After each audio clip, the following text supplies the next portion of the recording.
This is Talk of the Town, a weekly program featuring community events happening in and around Northeast Michigan, with your host, Nancy Smitham, and get the latest from Alpena Community College with Dr. Don McMaster. And now, today's Talk of the Town.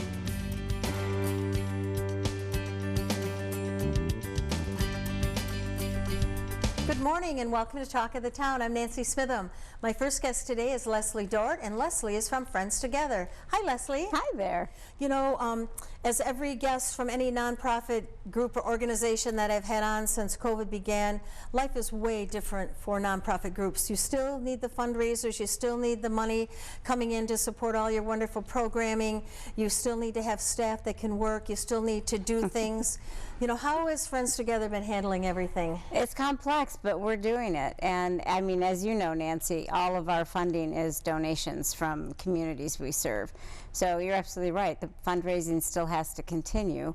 One thing we all know at Friends Together is cancer doesn't stop, not even for COVID. There are different times, there are different hurdles to get over, in addition to all those that come along with cancer anyway. But we are back in the office full-time, which is lovely, so people can just call and get us immediately.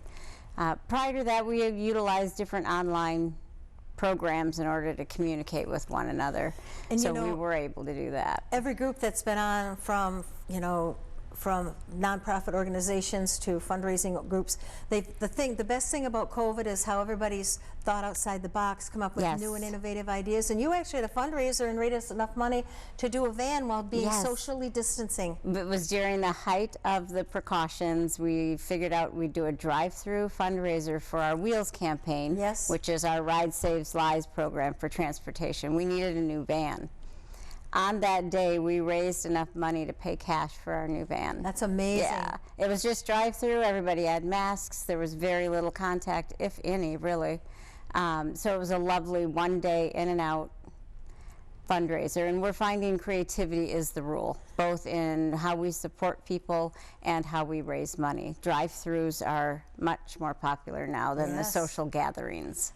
And you mentioned support, and that's the one thing that Friends Together excels at, is supporting those people affected by cancer in our communities that you serve. Thank you. So how are the support groups going, and what's happening with them? They are flourishing. We still have a support group almost every day of the week, every day of a Friday, for different demographics. So our Rogers City area has its own support group every other Monday.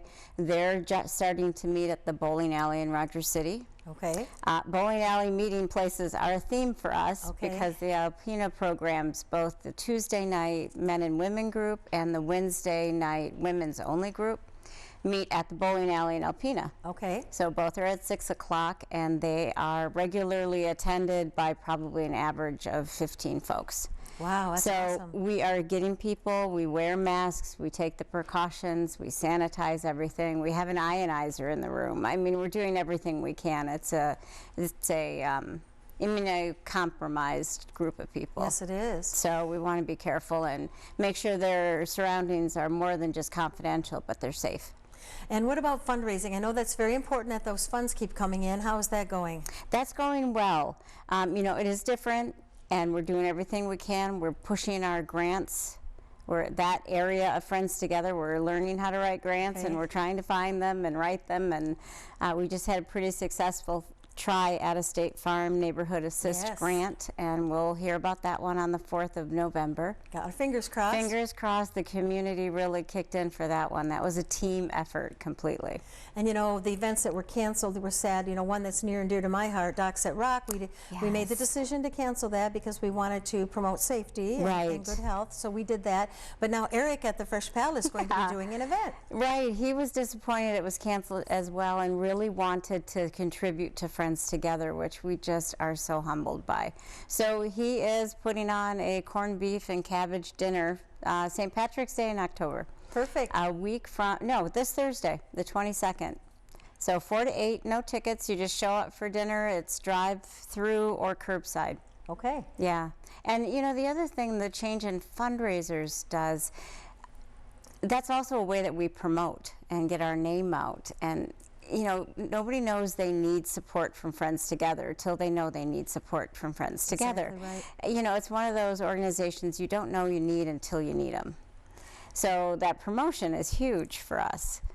So we are trying we're trying to get our social media footprint a little bit bigger and learn different techniques.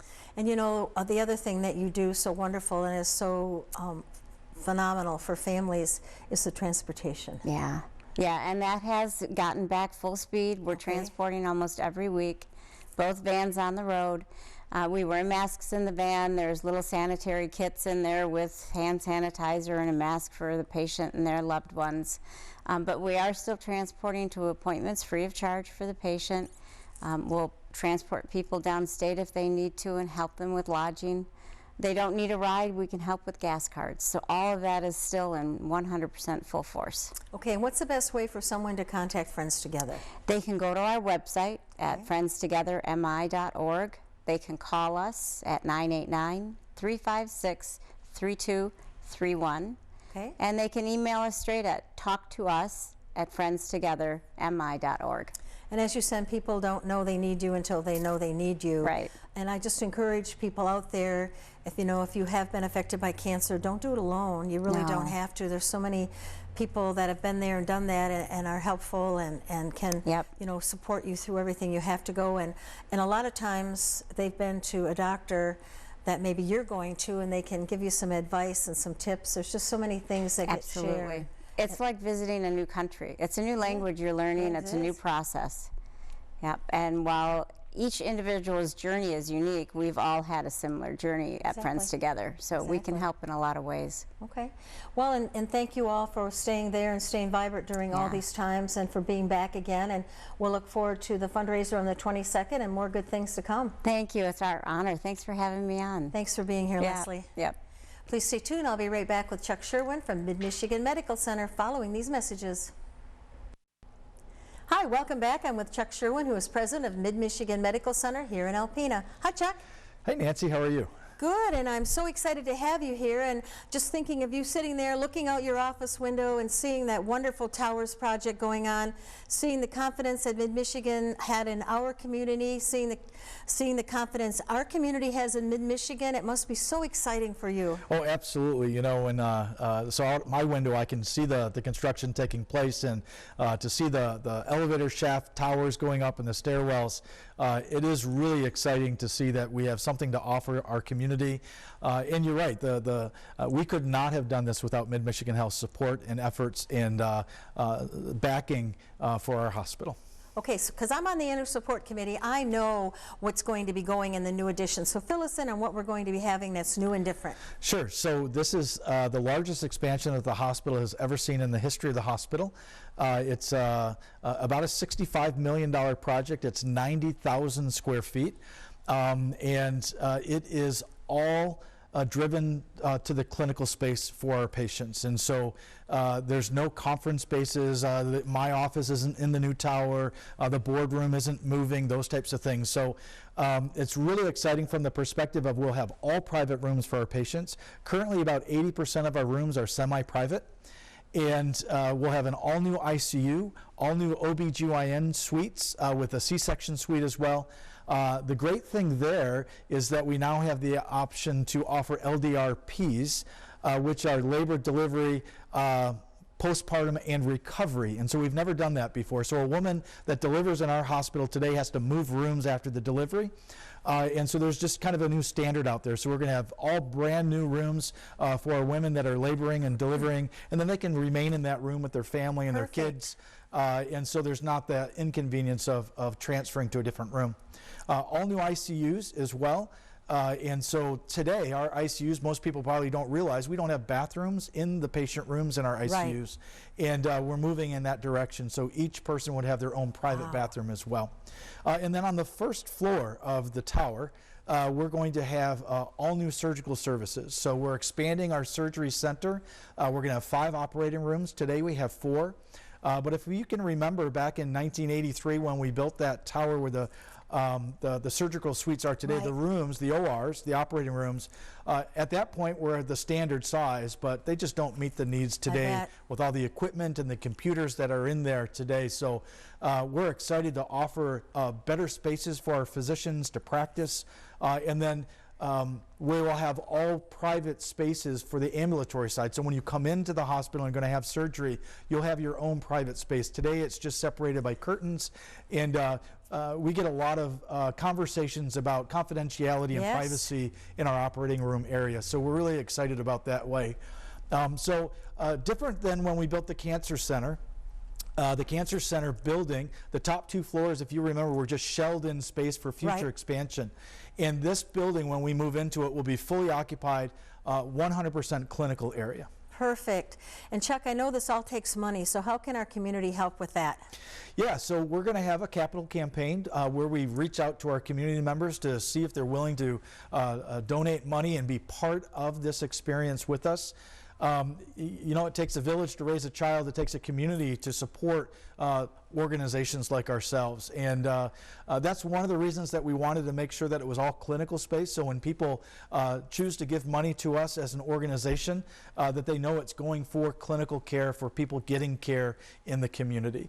And so we're really excited about that. We'll be hearing more about that in the near future. It's just a way that people can give back to the hospital for the great care that we're providing to our community. And you know, I was at the Full Development Council meeting when all the different groups came together and we heard about the towers, and Mid-Michigan representatives were there. I was so proud to be a part of that, Chuck. It was people from every walk of life, and everybody was so excited, and everyone was on board, and they realized, you know, we're a regional medical center. We have to have those facilities, and having to travel out of town and out of state for different treatments and things that will now be available here. That's so exciting to hear. Yeah, you know, it is interesting that, you know, when we were thinking about affiliating with Mid-Michigan Health, there was a lot of concern in our community that we're going to get much smaller, we're going to offer less services, and that has not been the experience. Mid-Michigan is fully committed to Alpena. We are a strong regional hospital that I think Mid-Michigan is very proud of. We have great patient experience scores. We have great quality scores. We have a wonderful staff and providers that are doing a terrific job for our community. So we're excited to be part of Mid-Michigan and being helpful to them, and their success is our success. You know, we are the most isolated hospital in the state of Michigan. I say that often, but I don't get it out into the public very often. So our patients and our community members have to travel a great distance to go somewhere else. So we want to make sure that as we can, physician recruitment is difficult everywhere today. But we want to be able to provide the services here locally so people don't have to travel. And I've just about enough time to say that I've had occasion to go to the hospital quite a few times lately, and it's amazing to me, Chuck, with COVID and with construction, everything runs smooth as silk and it's easy. I don't know how you're doing it, but congratulations, and once again, it's, you know, compliments of the staff, all the different clinics. I felt very safe. I felt comfortable with my family members and with myself going there, emergency room and all the different areas of the hospital. Never once did I feel like, oh, I want to get out of here. So congratulations to everyone, because I'm sure it had to be a difficult process. Yeah, it's, you know, as the pandemic started, you know, a little bit of panic ensued in almost all hospitals, I think, as we communicate with others. But again, I can't thank our staff and our providers enough for rallying around and knowing that we're the only ones here. You know, we have a sense that we take care of our friends and our neighbors and our family. Big cities don't do that as much. You don't know the people that you're caring for. And so I think we have a sense and a duty that we just have to do it a little bit better. And our staff is just tremendous. I'm so proud to be leading this effort and seeing the building being built. We've been talking about this for over 10 years. In our organization, wondering how would we ever be able to pay for it, and then with the affiliation with Mid-Michigan Health, that's just made it become a reality. So it is an exciting time at the hospital. Well, once again, kudos to everyone, and thank you so much for being here today, and I'll look forward to seeing more construction. All right, thanks, Nancy. Thank you. Please stay tuned for Dr. Don McMaster following these messages. Greetings, everyone, and welcome to Talk of the Town. I'm Dr. Don McMaster, and president of Alpena Community College. Pleased to have as our guest this morning Jeff Blumenthal, Director of Administrative Information Services? Systems. At ACC. You're a key person. I know that. And there's so much going on in that area generally, but it's only just been ratcheted up with this kind of accelerant that COVID has imposed on us. But let's talk first about the laptops and the recent purchase by the college of 200 laptops for students. Yes. Yeah, and you're right. It has kept us very busy with everything going on with COVID and the change in delivery format. And one thing that we've expanded upon quite a bit within the past few years is that we have a lot more early college and dual enrolled students. We have students that are all up and down Northeast Michigan in area high schools. And those area high schools oftentimes deliver Chromebooks or Google issued Chromebooks to students. And what we found is that a lot of those students are unable to complete some of their coursework through Alpena Community College because they may have to use applications such as Office 365 or Publisher Content or Blackboard or what we use for communicating at a distance, WebEx. Right. And because of that, many of those individuals are unable to complete some of those coursework.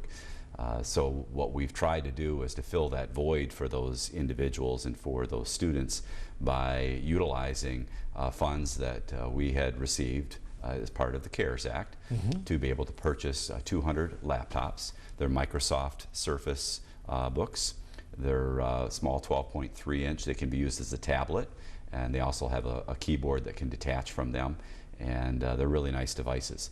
So what we're in the process right now is trying to determine the need to be able to distribute those devices to the students that, of course, have a hard time keeping up with their coursework because of the devices they may have. Obviously, everything's done at a distance. There's a lot more demand for technology, which has really put a huge demand on our department to try to help out all of these students in these far-reaching areas. Well, your department has done a remarkable job, really, for years.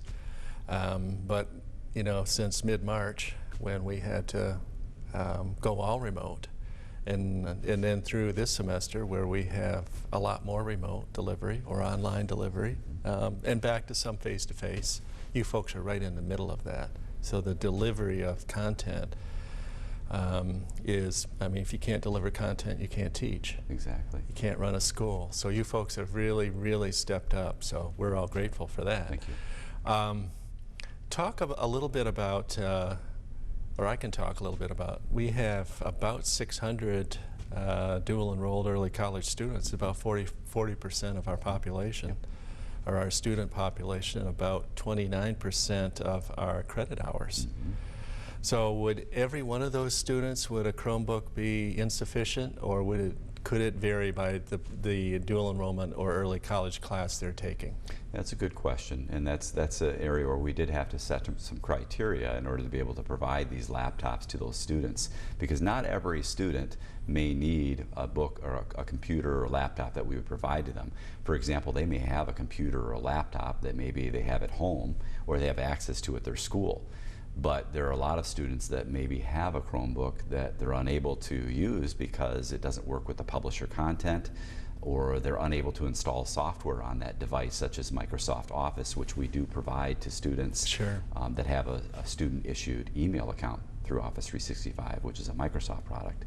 So we do have some criteria, and of course, with only 200 and there's 600 plus students, and this I think will be very popular.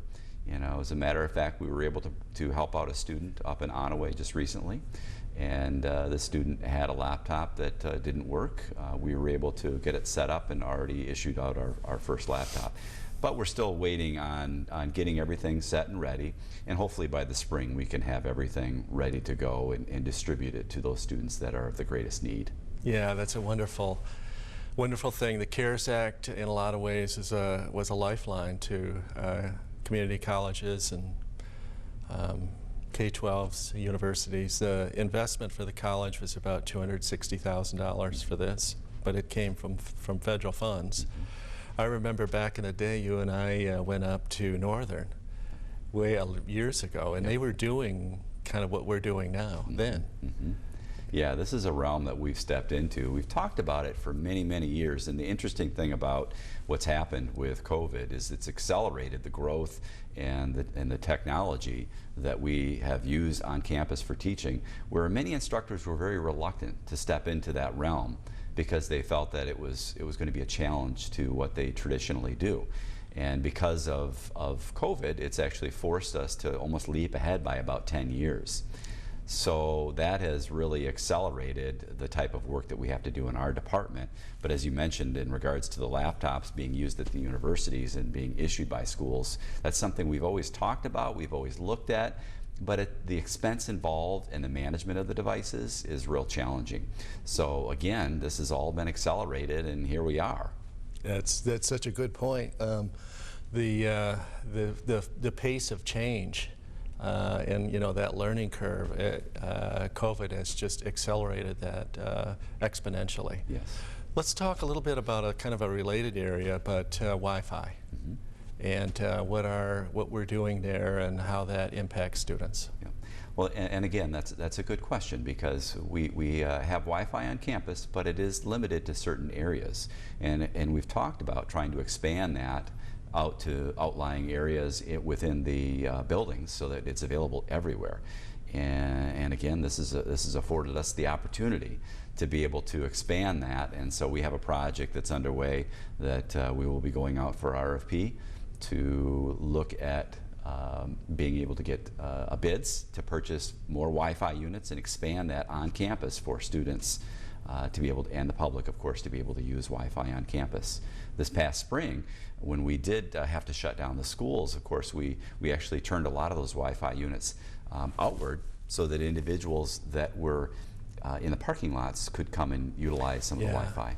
That was a very neat adaptation. Yes, I often hear, not often, but occasionally hear from students that they would like more Wi-Fi, particularly down at the Oscoda campus. Yes. We have about a minute left. Jeff, anything you want to share that we haven't talked about? Other than this has been a great opportunity to talk a little bit about some of the things happening up at Alpena Community College, and we have a lot more things that seem to be moving forward with expanding offerings to other schools in the outlying areas. Absolutely. So again, thank you, your colleagues, Mark Grunder, and the rest of your team, for the work that you've done really to help keep ACC afloat. It sounds like hyperbole, but it's really not. So thank you very much. Thank you, folks, for watching Talk of the Town. We'll see you again next week. This has been Talk of the Town with your host, Nancy Smitham and Dr. Don McMaster.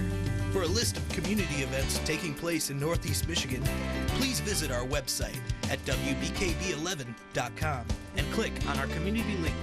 This has been a Thunder Bay Broadcasting Corporation production.